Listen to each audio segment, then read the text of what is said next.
Bonsoir à tous, bonsoir, bienvenue dans ce nouveau numéro du Bistrot d'Aller le LOSC. Bistrot d'Aller le LOSC, un rendez-vous virtuel d'après-match qui réunit les supporters internautes, les supporters forumistes d'allerlelosc.com et des invités. Donc aujourd'hui, nous avons comme invité en vidéo, nous avons Franck Defenin, donc le responsable de la section du Chagno à Tourcoing. Bonsoir Franck.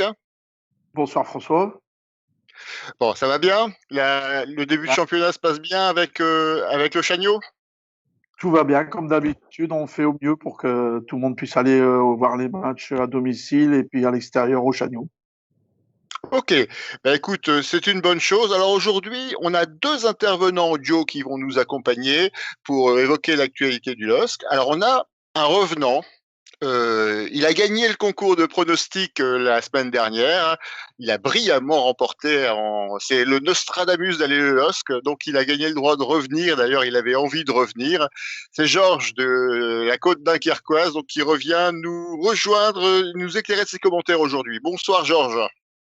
Bonsoir, et en effet, le bon pronostic, comme dirait ma femme, et qu'est-ce que t'attends pour parier, imbécile, quoi. Alors, on verra si tu peux confirmer. C'est un peu comme le LOSC, il faudra confirmer maintenant. Ouais. Troisième invité en audio, il s'agit d'Erwan. Alors Erwan a la particularité d'avoir vu le match un peu comme tout le monde, mais il l'a vu à Reims en fait, au stade. Donc bonsoir Erwan, comment vas-tu?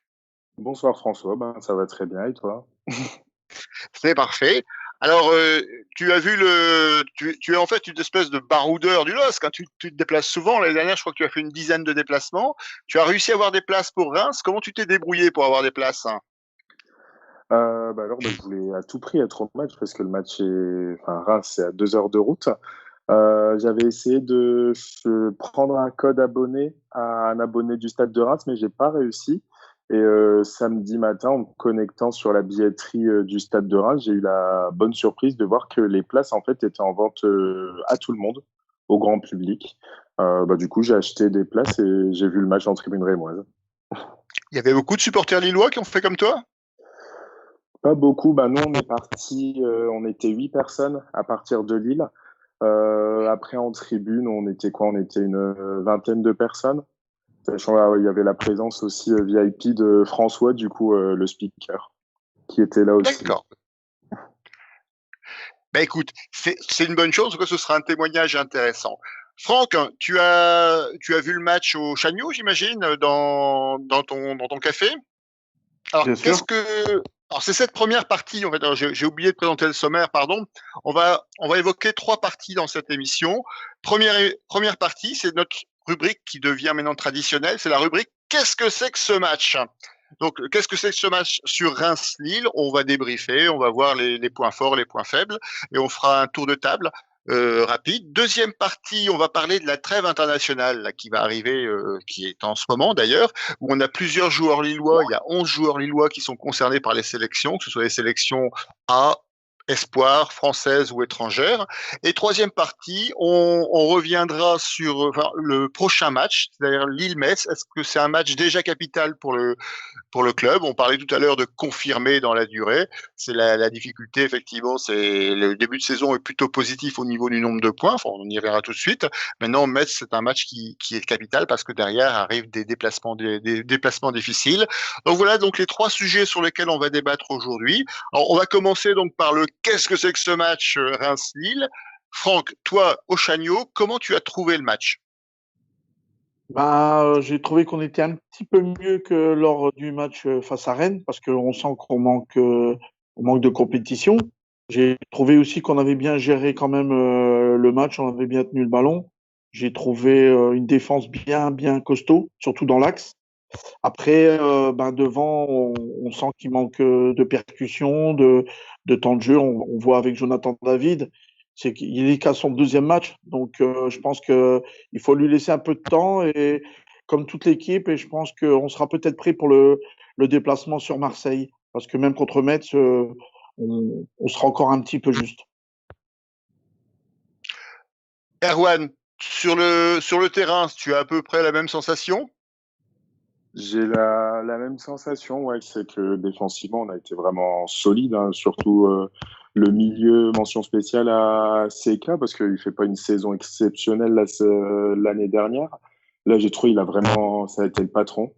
Après, j'ai trouvé aussi ce qui a un peu à corriger, c'est l'année dernière, on avait souvent des phases de relâchement, et le début de deuxième mi-temps, il est quand même pas loin de la catastrophe, hein. Le but de Reims, qui est finalement hors jeu, au final, ça a eu le mérite de nous réveiller. Heureusement qu'il était hors jeu, mais il y a toujours ces petites sautes de concentration aussi qu'il faudrait corriger. Et j'ai bien aimé aussi les rentrées, par contre. C'est vrai qu'offensivement, avec David, Yilmaz, il y a les automatismes qui doivent se mettre en place, mais les rentrées de Yazici, ouais, j'ai vraiment bien aimé, et ça va vraiment faire du bien. Ah, c'est ce qu'on avait reproché un peu au banc des remplaçants au premier match contre Rennes, c'est de ne pas avoir été décisif. Donc c'est moins le cas à ce match-là, au match de Reims. Ouais, c'est ça. Ouais, je trouve qu'il y a vraiment une différence qui a été faite à ce niveau-là. Ouais. D'ailleurs, on voit que chacun des deux, Ouéa et Aziche, ont des occasions franches en fin de match dans les arrêts de jeu. Et ceci confirme finalement ce sentiment. Georges, tu as vu le match à la télévision? Oui, pareillement. Donc, ouais, je rejoins un peu ça, mais ce que je veux dire quand même en comparaison justement à ce que j'avais évoqué, moi j'espérais, c'est vrai, cette victoire, mais je voulais vraiment une victoire hold-up. Et au final, on a une victoire vraiment maîtrisée, je trouve. Hormis, en effet, il y a eu 5 minutes en début de deuxième mi-temps où on a senti un léger flottement. Mais surtout, moi, ce que j'appréhendais, c'est vrai que Reims est pas du tout au même niveau de compétition puisqu'ils ont une Coupe d'Europe, des matchs de barrage à préparer. Et je trouve que par rapport à ça, j'étais impressionné parce que faute d'animation offensive, c'est vrai que pour l'instant, ça peut pas être flamboyant, on voit que c'est pas au point. Au moins, ils savent gérer les matchs, ils savent écrire les scénarios défensivement parce que ça a vraiment été ça. Le nombre de duels gagnés, enfin, je veux dire, la maîtrise derrière Botman a été impressionnant. Il a bouffé l'attaque rémoise. Et je trouve qu'au final, avec tout ce qui est à perfectionner. En effet, pour l'instant, devant, c'est pas ça. La victoire, elle n'a pas été si laborieuse que ça. Finalement, c'est une victoire maîtrisée et contrôlée. Je trouve que c'est une victoire au métier et c'est ce que je trouve très rassurant parce que je pense que quand l'animation offensive a fonctionné, il y a de quoi avoir beaucoup d'espoir, quoi. Franck, tu as le même sentiment? Tout à Ah, fait. Je pense qu'on a une grosse marge de progression devant nous. En plus, comme Erwan disait, avec les remplaçants qui ont amené de la percussion devant, et qui sont aussi des personnes qui attendent du temps de jeu, qui vont progresser au fil de la saison. Je pense qu'on peut se promettre de beaux matchs pour la suite. alors parmi les joueurs qui ont participé à ce match, hein, Franck, quel est ton top 3? Quels sont ceux que tu mettrais en avant par rapport à leur performance du jour? Bien sûr, Botman, je pense que là, il n'y a pas photo. Il est énorme. Je pense qu'il a pratiquement même pas concédé de faute en étant défenseur central, ce qui est quand même vraiment énorme. Ensuite, c'est vrai que Xeka était très bon. Il a bien remplacé Sanchez. Et puis Bamba qui pète le feu depuis comme au premier match, quoi. Donc les trois, Botman, Xeka et Bamba. D'accord. Même chose pour les autres. Erwan, Ouais, je pense tu sur vous... ce match, au niveau du top 3, on va tous être d'accord, hein. Je pense à un Botman, c'est un rock, c'est un monstre. Sheka qui, enfin vraiment le jeu vers l'avant, c'est pas son raid en fin de match où il passe trois joueurs incroyables. il nous a fait une Maradona. C'est ça, ouais. J'étais là, je fais qu'est-ce qu'il me fait, qui est ce joueur? Et bien sûr Bamba, et ça fait vraiment plaisir pour Bamba parce qu'après la saison qu'il a passée, il retrouve vraiment la confiance. Au final, c'est notre joueur qui marque des buts en ce début de saison. Et si on retrouve un Bamba qui est efficace devant, ça peut vraiment être intéressant quand David aura retrouvé sa forme, quand Yilmaz se fondra dans le collectif. Et c'est vrai, justement, je rejoins Franck par rapport à ce qu'il disait sur la victoire maîtrisée. C'est que là, on sent que déjà, on peut avoir une équipe vraiment solide. Georges, tu es du même avis?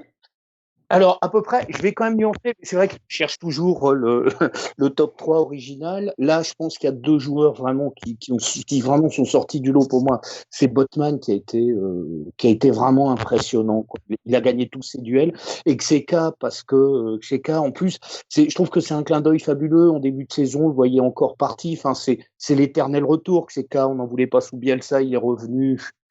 Ça a été la saison. Donc, Xheka, c'est un peu enfin, j'aime la mentalité, j'aime l'état d'esprit, et finalement, il a fait un match où, en effet, il y a d'une part ce fameux raid où il élimine quasiment tout le flanc gauche rémois, et moi en 3, je voudrais quand même, parce que on les a à juste titre un peu dégommés la semaine dernière, placer quand même les deux latéraux, même s'ils n'ont pas été exceptionnels. Je trouve que par rapport à ce qu'ils avaient fait face à Rennes, on a retrouvé quand même des latéraux plus sereins, quoi. Bon, Bamba, je pense qu'on aura le temps de le replacer dans des tops cette saison parce qu'il est bien parti, quoi. Oui, d'ailleurs, Christophe Galtier avait insisté dans ses précédentes conférences de presse sur le travail des automatismes entre les latéraux et les joueurs qui étaient devant, donc les deux Jonathan, Ikoné et Bamba. Bon, visiblement sur le match, les automatismes commencent à arriver du côté de Bradaric et Bamba. De l'autre côté, bon, Ikoné n'a pas fait un match exceptionnel. Enfin, qu'est-ce que vous en pensez? Bah, moi, je voudrais ouvrir deux parenthèses. Il y a quand même au milieu de terrain un gars qui fait un boulot énorme et qu'on n'en parle pas beaucoup, c'est un boulot de fantôme. C'est quand même André, parce que je peux vous dire qu'il ratisse et puis il est toujours placé, il coupe les ballons, tout ça. Et après, je pense qu'on a fait une bonne pioche aussi avec Yilmaz, parce que c'est quelqu'un qui va peser sur les défenses. Et de toute façon, sur le but, il fait un contrôle orienté et il met en profondeur sur Bamba.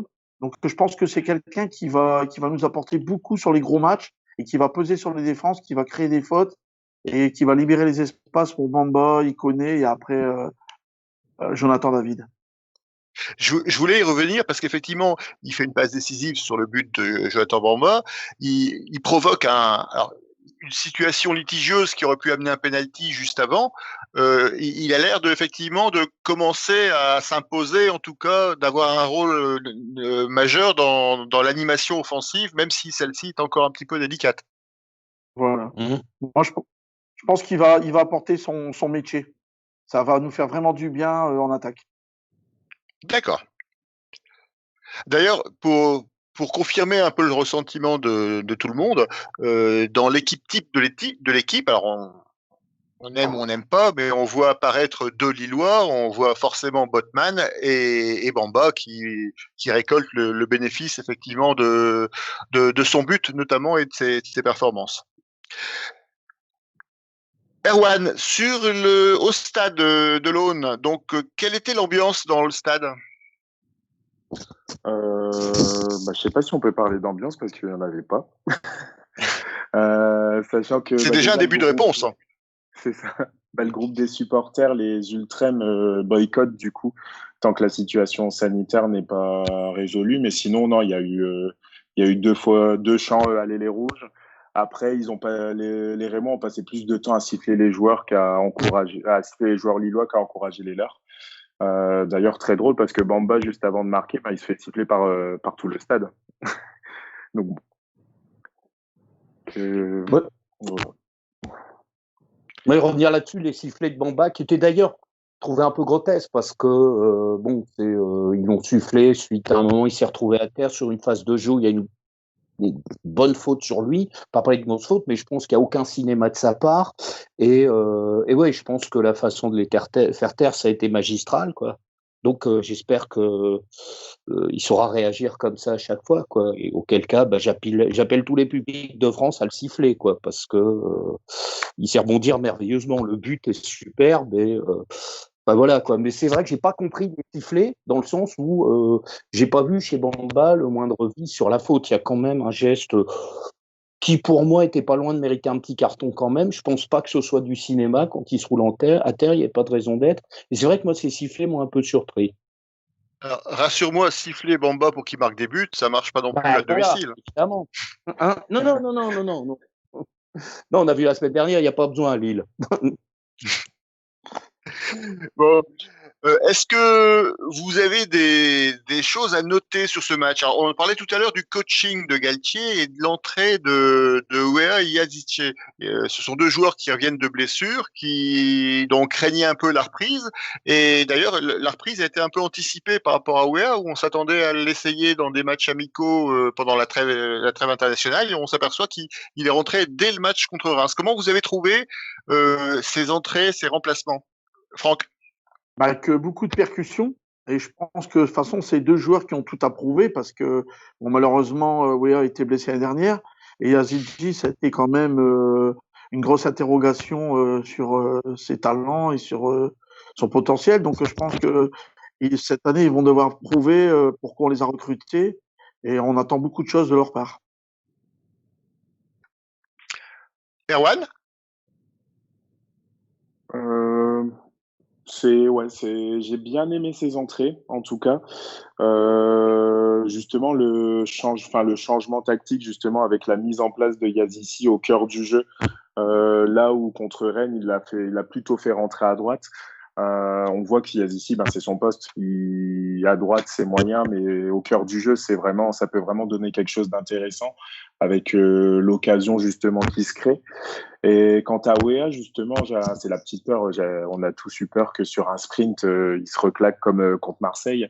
Et je l'ai trouvé plutôt en forme physiquement. Et justement, je pense que, c'était bien senti de la part de Galtier de le mettre dans le groupe contre Reims.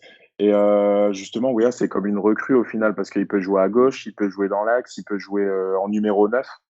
Justement, et justement par rapport au mercato, je me dis, si on a Weah en pleine forme, est-ce qu'on a vraiment besoin d'un attaquant supplémentaire? Sachant qu'il y a David qui va monter en puissance, Yilmaz aussi. Voilà. Tu partages cette analyse, Georges? Oui. Pour revenir sur Yazici, c'est vrai que il a eu une saison un petit peu délicate l'année dernière parce que il a fallu qu'il se mette dans le bain de la Ligue 1. On se souvient, au niveau vitesse, c'était pas ça au début. Je pense qu'il a eu un temps d'adaptation. Et finalement, quand il était au mieux, ça a été le moment de cette terrible blessure à Monaco, je pense, où finalement sa saison se termine.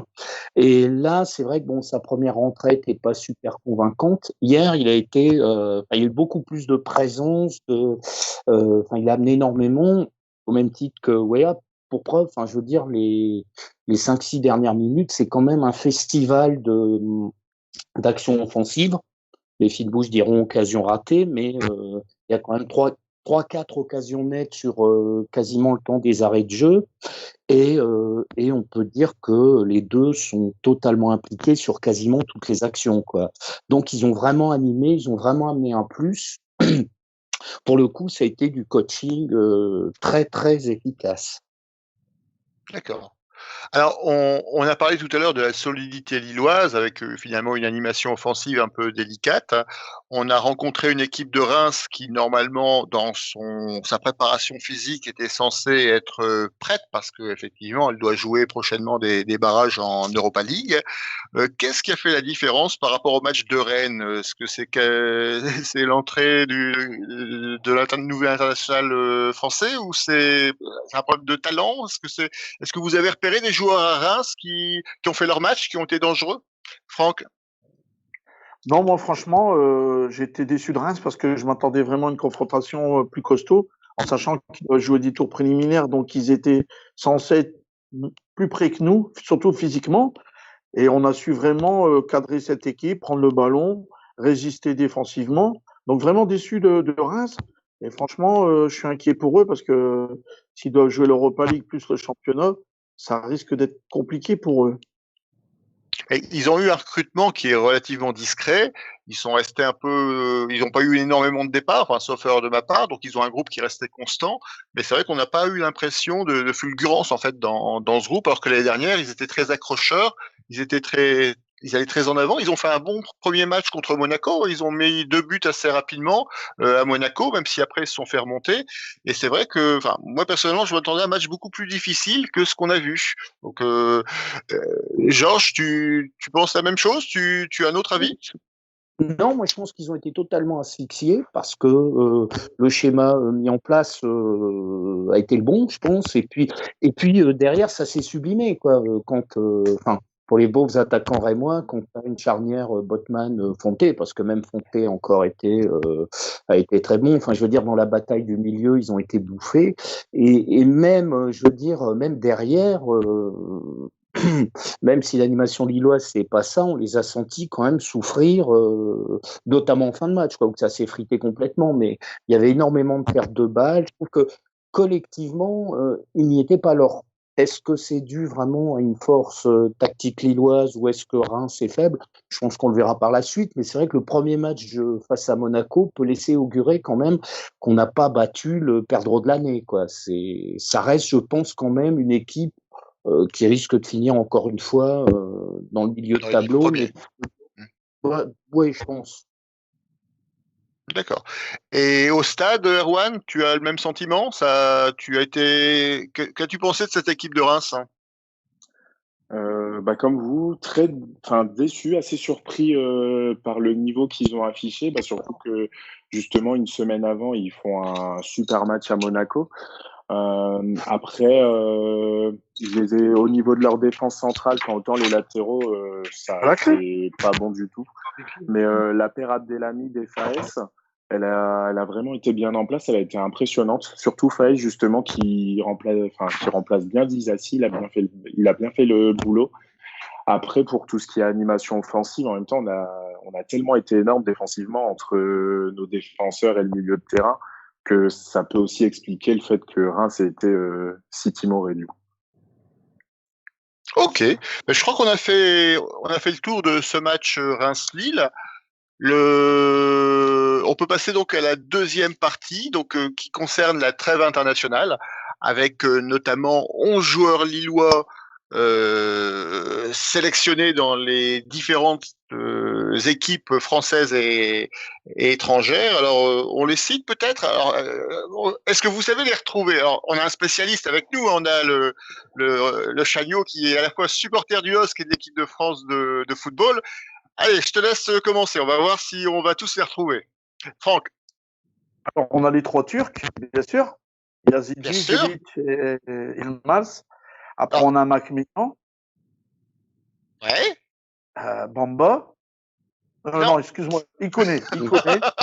Ouais, mais c'était un Jonathan. Ouais, voilà.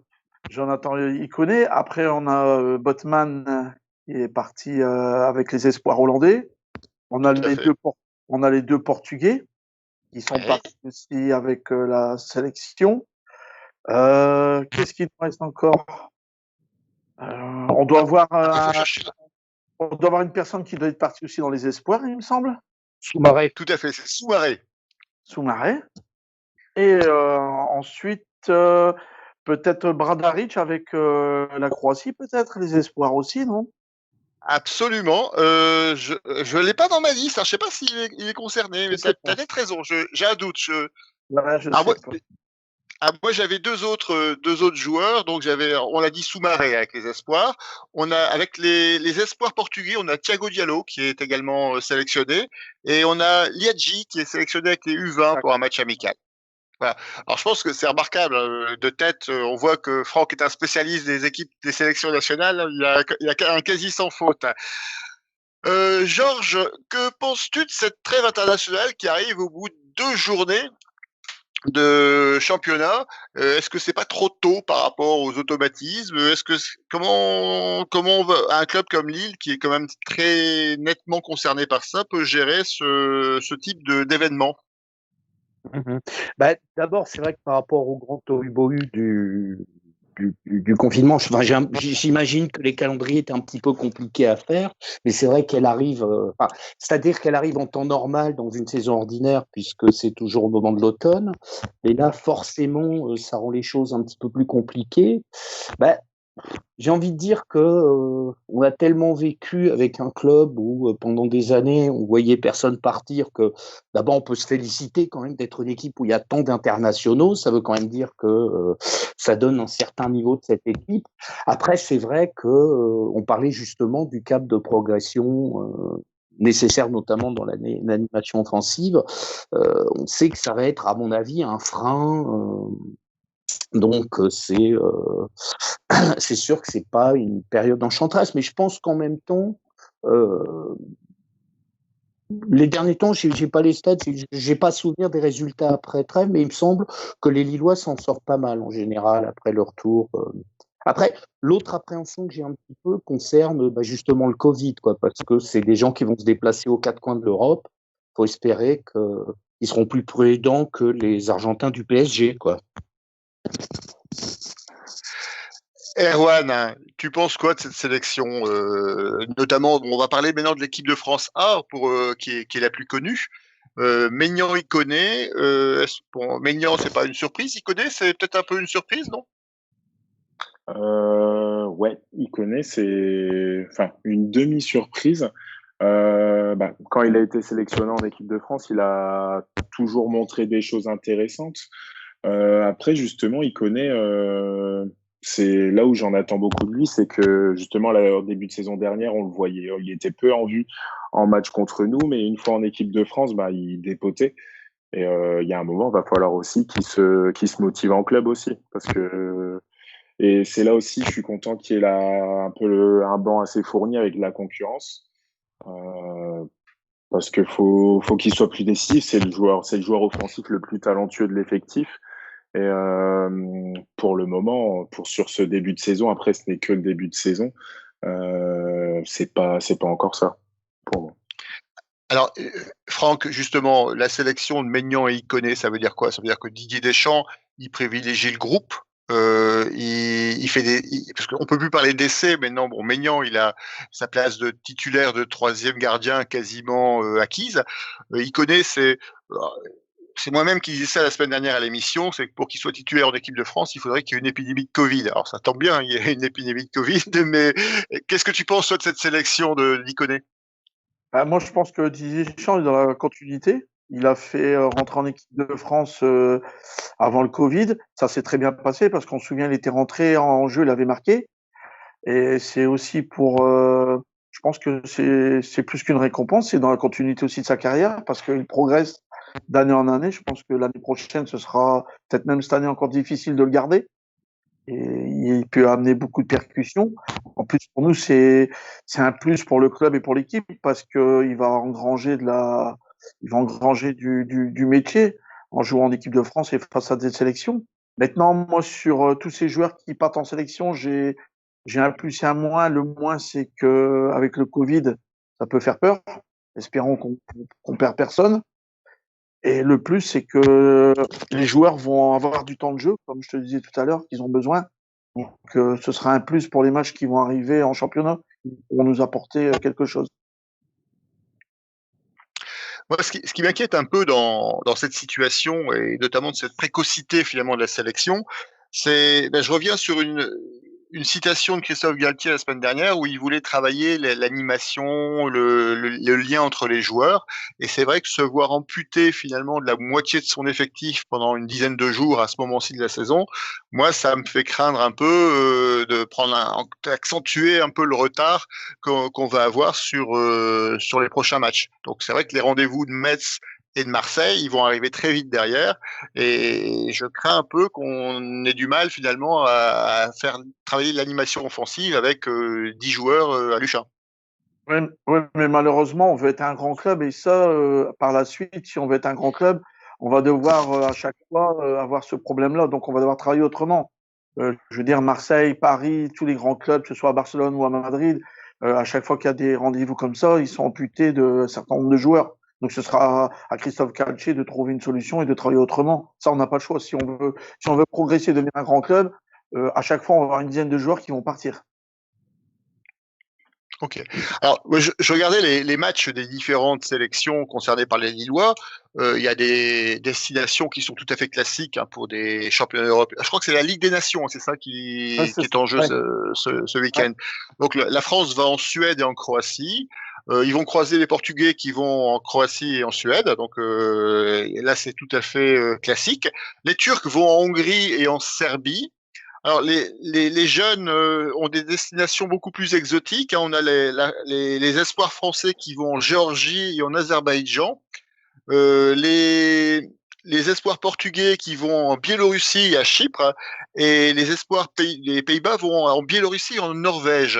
Alors, ces destinations exotiques à l'heure du Covid. Alors, je connais pas les cartes européennes de la maladie, mais c'est vrai qu'on a toujours, on est plus rassuré de savoir les joueurs dans des pays comme la Suède ou les Pays-Bas ou la France que dans des destinations un petit peu aux confins de l'Europe. Enfin, les Qui veut joueurs prendre la parole parisiens, là-dessus? je voulais dire que les joueurs du PSG ont chopé le Covid en Espagne, quoi. Enfin, je veux dire, Tu veux dire qu'il n'y a pas malheureusement, forcément des boîtes de nuit en Biélorussie? ouais, en plus, c'est ça.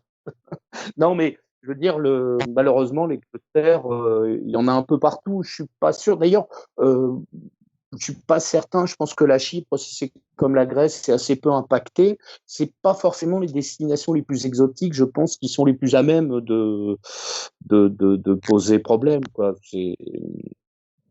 Mais enfin, bon, de toute façon, je pense que ce brassage international en période de Covid, c'est facteur de risque. Mais je pense que ça peut être tout aussi problématique en Suède qu'en Papouasie-Nouvelle-Guinée, quoi. Oui, encore que jouer la Ligue des Nations en Papouasie, ça peut être assez Ah, compliqué. ouais, pour le coup, c'est exotique.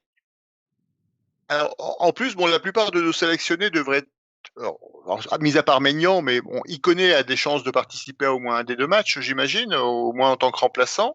Les Portugais, Fonte, Sanchez, normalement, sont titulaires, enfin, sauf si Sanchez ne s'est pas remis de sa blessure musculaire, hein. En Turquie, on devra avoir aussi 3 joueurs qui ont de fortes chances d'être titulaires. Je ne sais pas si Yilmaz est toujours titulaire en équipe turque. Est-ce que quelqu'un suit l'équipe nationale en particulier? Je vois Franck opiner du chef. Non, je pense que même s'il n'est pas titulaire, à chaque fois, ils le font rentrer parce que c'est le grand frère de l'équipe. C'est lui qui fait tourner la maison là-bas. Donc, normalement, il rentrera sur les 2 matchs, c'est sûr, où il jouera un match titulaire. Bon. Des choses à rajouter sur cette partie, sur les sélections, sur la trêve internationale? Non. Non, rien de particulier, pas de crainte. Un petit pronostic peut-être pour les matchs Suède-France et France-Croatie. Franck, le spécialiste de l'équipe nationale. En Suède, c'est toujours très compliqué parce que moi, j'y étais au dernier match il y a 2-3 ans, avant la Coupe du Monde. Maintenant, chez nous contre la Croatie, je pense que ça devrait bien se passer. Donc, aller un bon nul en Suède, une victoire chez nous, ce serait pas mal. Erwan? Pareil, ouais, je pense qu'en Suède, ça va être compliqué. Un nul, voire une défaite.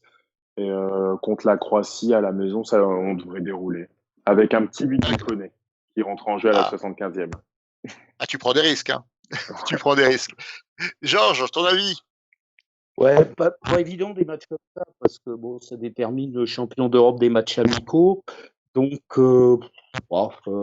allez, un petit nul en Suède, et une victoire assez légère, on va dire 1-1 en Suède et 2-0 face à la Croatie, quoi. Alors moi, j'ai exactement le même pronostic que Georges, le Nostradamus du site à LOSC, hein. Donc je me mouille pas du tout. J'ai juste une petite question, c'est peut-être une question piège et je m'en excuse. Ligue des Nations, il y a un enjeu sportif, hein, je crois que ça peut nous qualifier pour le prochain championnat d'Europe des Nations. Enfin, pas celui qui va arriver, mais celui d'après. Voilà, c'est ça. Non, tout à fait. Ouais. Normalement, j'ai jamais bien compris. Le vainqueur est qualifié pour la prochaine Coupe d'Europe. Donc celle de 2000, là on est en 2020, la prochaine a lieu en 2021, donc c'est celle de 2024. Voilà, c'est ça, tout à fait. D'accord. C'est sûr ça, parce que je sais qu'à l'époque, ça permettait de qualifier éventuellement pour des barrages à venir, quoi. Enfin, c'était parce que les Portugais, je pense pas qu'ils étaient qualifiés automatiquement. Je sais pas. Hein, ouais. Normalement, c'est ça la base. On aura 15 jours pour réviser, pour vérifier. Voilà. Et on en reparlera à la prochaine émission en ayant d'ailleurs les résultats. Ça nous permettra de faire un petit bilan de cette trêve internationale. Si personne n'a rien à rajouter sur ce sujet, on peut passer à la troisième et dernière partie de l'émission. Donc Lille-Metz. Alors j'ai appelé ça Lille-Metz, un match déjà capital. En fait, pourquoi? Parce que là, finalement, le bilan comptable est plutôt positif. On a 4 points sur 6 sur les 2 premiers matchs en ayant rencontré 2 clubs européens. crois que c'est un bilan qui est plutôt honorable. On reçoit Metz avec les qualités de cette équipe lorraine, mais on a ensuite un calendrier où on va à Marseille, donc c'est vrai qu'il est urgent de prendre les 3 points pour pouvoir aller à Marseille sereinement. Que pensez-vous de ce match, Franck? Alors moi, je vais intervenir parce qu'après, je vais devoir vous laisser. D'accord. Donc, moi, je pense que c'est un match qu'il faut gagner absolument parce que déjà, on joue chez nous. Ce sera le deuxième match à domicile. Donc, en plus, face à une équipe comme Metz, on ne peut pas faire de faux pas. C'est interdit. Après, dans la suite, il y aura Marseille, comme tu disais tout à l'heure. Donc, il faut absolument prendre des points. Et pourquoi prendre des points? Parce que ce début de championnat est un peu faussé. Il y a des équipes qui n'ont pas encore joué. Et je pense que les équipes qui vont prendre des points maintenant, après, il va falloir aller chercher derrière. Parce que les équipes qui jouent pas, ils vont devoir rejouer tous les 3-4 jours après. Ça va être très compliqué. Donc, prenons tous les points qui soient possibles dès maintenant. Et surtout contre Metz, on est chez nous. On doit gagner, puis aussi montrer que Lille cette année il va falloir compter sur nous pour les 5 premières places. Ok. Bon ben écoute, je crois que tu as un impératif, tu dois nous laisser, Franck. Hein. Ouais, je vous laisser. Donc écoutez, c'était une super émission. J'espère revenir très bientôt. Et en tout cas, merci. Oui, merci de ta disponibilité et on va essayer de basculer Arnaud donc sur l'écran pour meubler un petit peu le petit carré. Merci Franck. Écoute, quand tu veux, hein, la porte est ouverte et puis n'hésite pas. Je vous remercie. À très bientôt. Bon. Merci. Georges Erwan, salut. Georges Erwan, restons en ligne. On va pouvoir continuer le temps alors peut-être quelques secondes le temps que Arnaud fasse le swap. Tu es prêt? C'est bon? Pas de problème, je vais essayer de faire ça. Bon, on peut continuer à parler de toute façon. Oui, bien sûr, il n'y a pas de problème. Donc voilà. Donc, Erwan, que penses-tu en fait de ces premiers commentaires qu'attends-tu de ce Lille-Metz? Moi, je rejoins Franck, c'est victoire impérative. Et je dirais même qu'en fait, il faut prendre un maximum de points avant le début de l'Europa League. Parce que c'est justement ce qui a pu pêcher la saison dernière avec les matchs 2 fois par semaine où on gérait pas forcément, où on a eu des gros loupés sur des matchs avant l'Europa League. Je pense à Toulouse notamment. Parce que là, avec le calendrier resserré, on va avoir des matchs toutes les semaines en Europa League. Et comme disait Franck, il faut être là dès le début. Il faut montrer qu'il faut prendre un maximum de points parce que ce sera dur de nous rattraper après. Et puis Metz, du coup, une équipe comme Metz, à domicile, on n'a pas le droit de se louper. Et ça doit être une première victoire devant le public dimanche prochain, quoi. Alors, je l'ai fait souvent quand on parle de Metz, mais Georges, tu es d'accord avec ça? Avant les échéances de Marseille et les échéances européennes, il vaut mieux pas avoir la Lorraine bancale. Ouais. Oh, joli.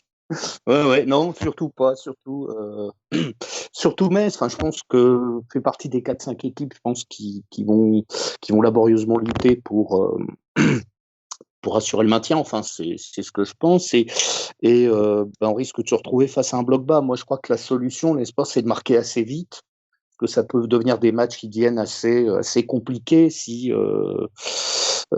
disons si on trouve pas la faille. Donc je pense que c'est un match qui peut tout avoir du match piège, mais les Lillois doivent trouver la clé assez vite, quoi. Et ça peut devenir un match assez facile par la suite. Donc je vais pas encore lancer le prono, mais je pense que s'ils marquent assez vite, ça peut devenir un match assez simple. Garde tes forces pour la fin de l'émission. Voilà. Garde tes forces, concentre-toi. Alors, juste un petit aparté, je voulais signaler que vous pouvez réagir sur le forum Allez LOSC à cette émission. Vous pouvez réagir en direct sur le chat de l'émission en direct. Et là, il y a quelques réactions sur le chat. Alors, on a Zarko de Schnorr qui nous dit que en revenant sur la première partie, que Bamba voulait se faire remarquer pour remplacer Merci au Barça. On va lui laisser la responsabilité de cette remarque fort pertinente. On a Schizophile qui nous dit que dommage que Yilmaz soit convoqué avec l'équipe turque. Il aurait pu travailler pendant 15 jours les automatismes avec David. Donc il revient un peu sur ce qu'on disait tout à l'heure, savoir que cette trêve internationale, elle est parfois, elle peut être gênante pour la préparation de l'équipe pour les prochaines échéances. Et puis Seitor 2 qui nous dit qu'il faut pas perdre des points contre des équipes plus faibles cette année. Il sous-entend effectivement Metz. C'est vrai que Metz, ça a pas. Alors ils n'ont joué qu'un match, je pense. Hein. Donc le premier match avait été reporté. Je crois qu'ils devaient rencontrer le PSG, si je dis pas de bêtises. Mais le deuxième match, donc ils ont reçu Monaco, ils ont perdu 1-0. Est-ce que vous avez vu les extraits du match ou vous avez vu même pourquoi pas à la télévision? Tu peux en multiplex. Et en plus, ils ont joué une grosse partie du match en supériorité numérique. Je crois que le gardien de Une Monaco. mi-temps quasiment. Une mi-temps, ouais. Et le compte est quand même dans l'équipe type, donc je crois que le gardien de Monaco a fait un gros match, ce qui veut dire quand même que, par déduction, ils ont dû quand même peser sur le match, quoi. Alors la question c'est est-ce que le compte est bon ou est-ce que l'attaque messine est faible? Je suis en grande forme ce soir. Hein. Je suis en grande forme. Erwan, tu as vu des extraits du match? Tu as vu les matchs à la télé?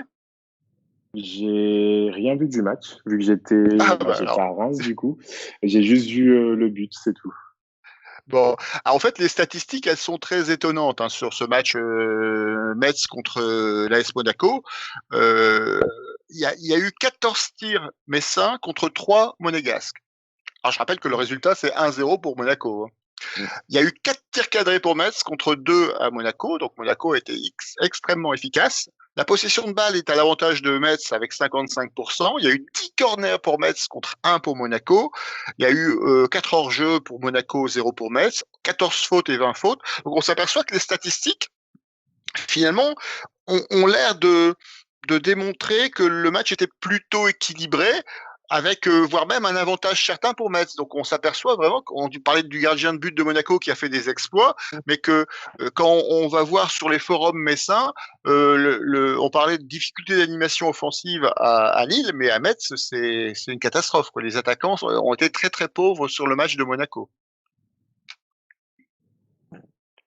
Ouais, ça peut aider. Enfin, je veux dire, j'espère que ils continueront à l'être dans 15 jours, quoi. Mais faire gaffe quand même, je pense que c'est le genre de match. J'ai pas peur que Metz nous batte, j'ai peur qu'on perde le match tout seul, quoi. C'est plus ça, sans vouloir être condescendant vis-à-vis des Messins, mais je pense quand même que c'est le genre de match normalement qui est à la portée, quoi. On joue 10 fois, on gagne 8 fois. Il faut éviter. Oui, c'est ça. Il faut éviter surtout de ne pas se faire bouffer et de ne pas y croire et de jouer avec la peur au ventre surtout. Je pense que il faudrait essayer de marquer aussi rapidement possible pour se libérer et après tenter des choses derrière par la suite. Alors, Metz, c'est une équipe qui jouera certainement le maintien avec d'autres équipes de la Ligue 1. C'est une équipe qui n'a pas généralement un profil de jeu très offensif et on peut s'attendre à un match très défensif de leur part au stade Pierre-Mauroy avec effectivement des difficultés à gérer ce match si on n'arrive pas à marquer assez rapidement. Et après, on s'expose à des contres et à des erreurs individuelles qui pourraient effectivement nous coûter cher dans la balance. Malheureusement, c'est le profil type du match piège qui peut nous arriver. Donc à un moment où on aurait vraiment beaucoup de mal ça casserait un peu la dynamique qu'on a vue sur les 2 premiers matchs. Alors, Metz, vous connaissez des joueurs de Metz? J'ai été surpris en regardant la composition de l'équipe, mais l'équipe est quand même, il n'y a pas d'énormes stars. Vous savez me citer un joueur de Metz, la petite colle? 111, l'ancien Lensois. Ah. Ils ont un attaquant pas mal aussi, Ibrahim Niane, ouais. qui est un peu leur idole. Mais à part ça, je sèche. Moi, je suis resté André Ray et Patrick Battiston, quoi. Donc, Ah bah si, il y avait notre ancien gardien, Okidja. On le voit. Ah oui, Okidja, ouais. Ah, c'est Okidja, oui, en effet, ouais. Je sais qu'il était quelque part dans l'Est, qui était à Strasbourg, et puis, ouais, il a dû. Ouais, Okidja. Alors, moi, en toute honnêteté, c'est le seul nom qui m'a parlé à la première lecture. Alors, maintenant, il faut se méfier parce que souvent, on dit quand il n'y a pas d'individualité, il y a parfois un groupe. Donc, il faudra faire attention. Et s'ils sont solidaires défensivement, on va se retrouver de toute façon dans le scénario que je décrivais il y a quelques instants, à savoir un mur à percer et il faudra franchir la forteresse pour. Par contre, je suis tout à fait d'accord avec celui qui disait, je pense que c'est toi, Georges, que si on arrive à marquer assez rapidement, après ça pourrait devenir intéressant et on pourrait empiler par la suite. On aurait fait le plus dur en marquant le premier but. Voilà. Après, c'est vrai que l'absence d'individualité, je veux juste rebondir là-dessus. Bon, c'est toujours très aléatoire. On peut avoir des collectifs. Pour anecdote, je pense que si une émission de supporters autre qu'à Lille a demandé quels sont les joueurs que vous connaissez à Lille l'année de la remontée, il n'y aurait pas eu beaucoup de noms. Enfin, je veux dire, personne ne connaissait Bakary, D'Amico, et pourtant cette équipe-là finit 3e, quoi. Donc, faire attention, même si un collectif, on ne sait jamais, quoi. Mais j'ai pas vu, sur ce que j'ai vu à Metz, j'ai pas l'impression qu'on soit de ce niveau-là, quoi. Non. Il est le temps des pronostics. Il est le temps des pronostics. Alors, on va terminer par Georges. Parce que sinon après on va copier, ce sera trop simple. Erwan, ce match, comment tu le sens? Alors, tu peux ajouter des commentaires à ton pronostic, bien évidemment. Je le sens bien. Je miserai sur un petit 3-1 pour Lille. 3-1 pour Lille. Je pense à une ouverture du score assez rapide par Bamba. Et puis après, comme vous le disiez, après, une fois qu'on ouvre le score, ça va s'ouvrir. On va dérouler, puis petite saute de concentration en fin de match. Et puis on encaisse un but. Allez, soyons fous. Les buteurs lillois. Bamba? Alors, je dis Bamba x2 et David pour son premier but. Et David. Arnaud? Alors, pour moi, je mettrais un 2-0 simplement, un but de David, c'est sûr, qui ferait du bien, énormément du bien au moral. Et pourquoi une petite surprise avec Weah, peut-être? On sait jamais. Mais après, à Metz, je vois, j'ai regardé sur la composition, il y a Henket, un ancien Valenciennois, qui n'est pas mauvais, enfin qui n'était pas mauvais à Valenciennes, alors il faudra peut-être faire attention aussi à lui, mais moi je vois un 2-0, parce qu'avec la défense qu'on a avec Botman et comment ça s'appelle, Conté, je pense que ça devrait tenir bien. Georges, tu as pu réfléchir? Ouais. Bah alors, soyons fous, on va pas. Allez, moi je dis un 5-1. 5 buts lillois, pas une avalanche. Voilà. Donc, il te reste à citer les buteurs. Voilà. Alors, les buteurs. Bon, allez, on va commencer par un petit but de défenseur central. On va dire, allez, une tête de Botman pour démarrer. Ensuite, je vois bien un doublé de David, Yilmaz qui met son premier but, et puis un remplaçant, fin de match. Tiens, on va dire Weah. Voilà. Ok. Bon, c'est bien. Alors, je vais quand même vous donner mon pronostic d'habitude. Donc, un match nul comme d'habitude 0-0 avec un but de David, avec un but de Yilmaz et avec un but de Bamba. Mais vous savez, je suis très superstitieux en matière de pronostic et je suis surtout très mauvais. Voilà, on a été très rapide aujourd'hui, mais après tout, on commence à être très concis et à être efficace. Je crois qu'on a fait le tour de la question. Donc, alors, on a des pronostics sur le chat. Alors, je vais terminer justement avec les derniers commentaires. Donc, Saitor qui revient sur le match de Metz-Monaco et qui dit que lui, il a vu le match Metz contre Monaco, mais que c'était très très faible, que Monaco, effectivement, il confirme, était à 10 contre 11 et que ça aurait dû être plus simple pour Metz. Et donc pour lui, il faut que Galtier impose un schéma tactique, car on a vu qu'il tentait David en pointe sans que ce soit concluant contre Rennes, donc il a voulu effectivement innover. Et Schizophile qui nous fait un pronostic, donc 2-0, but de David et Weah, et donc il traite Arnaud de copieur, mais je ne sais pas qui a été le premier à faire ce pronostic, en tout cas on va le rajouter. Alors Sator nous dit 3-1.